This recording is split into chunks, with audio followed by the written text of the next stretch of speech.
რამდენიმე წუთში მიხეილ ცაგარელს შევხვდებით ამ კვირის ასტროლოგიური პროგნოზით, თუმცა მანამდე შავი ზღვის ჯაზ ფესტივალი, რომელიც წელს ერთ-ერთი ყველაზე მასშტაბური იყო. ნახოთ ქრონიკა შავი ზღვის ჯაზ ფესტივალის. ჯაზის, ფანკის და დისკოს მოყვარულთათვის 4 დღიანი ყველაზე მასშტაბური შავი ზღვის ჯაზ ფესტივალი 26 ივლისს დასრულდა. სოფლიო ვარსკვლავების მოსასმენად ქართველ მსმენელთან ერთად აჭარას უცხოელი ტურისტებიც სტუმრობდნენ. წლის ყველაზე პრესტიჟულ მოვლენას ბათუმი წელს ორჯერ გაზრდილი საფესტივალო სივრცით შეხვდა.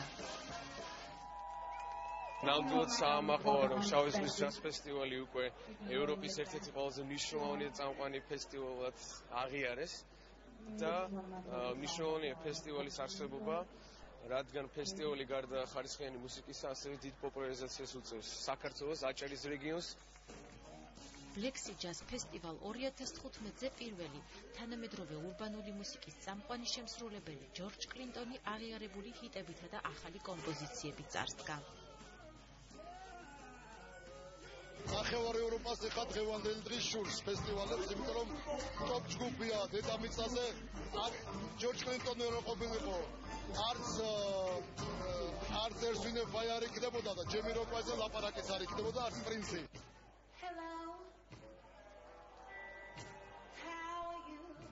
ამერიკელ მომღერალსა და კომპოზიტორ ლი ვორფილდს შავი ზღვის ჯაზ ფესტივალზე ჯერ კიდევ შარშანელოდნენ. თუმცა გარკვეული მიზეზების გამო მისი ჩამოსვლა ვერ მოხერხდა.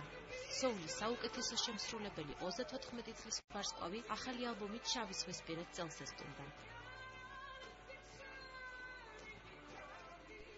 როგორც იცით, ლი ვორფილდი გახლავთ პრინცის ლეგენდარული პრინცის თეატრში გამოვიდილი მუსიკოსი, იგი ეხლაც პრინცთან ერთად ძალიან ხშირად პუში დადის ხოლმე და მასთან ერთად მინდა გაცნობოთ, რომ არის ჯგუფი New Power Generation, რომელიც არის მოქმედი ჯგუფი პრინცისას დღემდე და მის შემადგენლობაში ძალიან დიდი ვარსკვლავები არიან.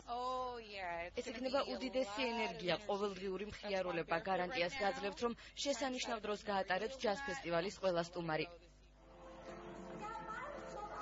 25 ივლისს ბათუმში შეკრებილი მსმენელისთვის 80 და 90-იანი წლების ყველაზე პოპულარულმა პოპ ვარსკვლავმა 15 მილიონი გაყიდული ალბომისა და მრავალი მუსიკალური ჯილდოს მფლობელმა ლიზა სტენსფილდმა იმღერა.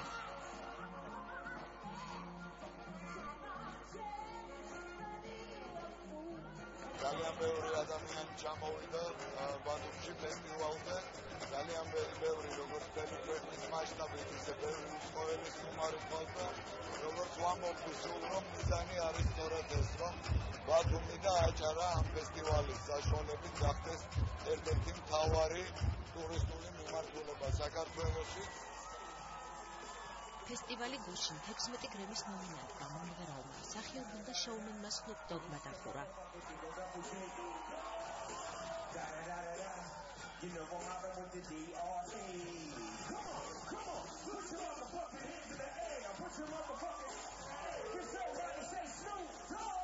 ძალიან ბევრ კონცერტზე ვარ ნამყოფი მართლა, მაგრამ ეს ამან ყველანაირ მოლოდის გადააჭარბა, მართლა არ მოველოდი. ძალიან მაგარი კონცერტი.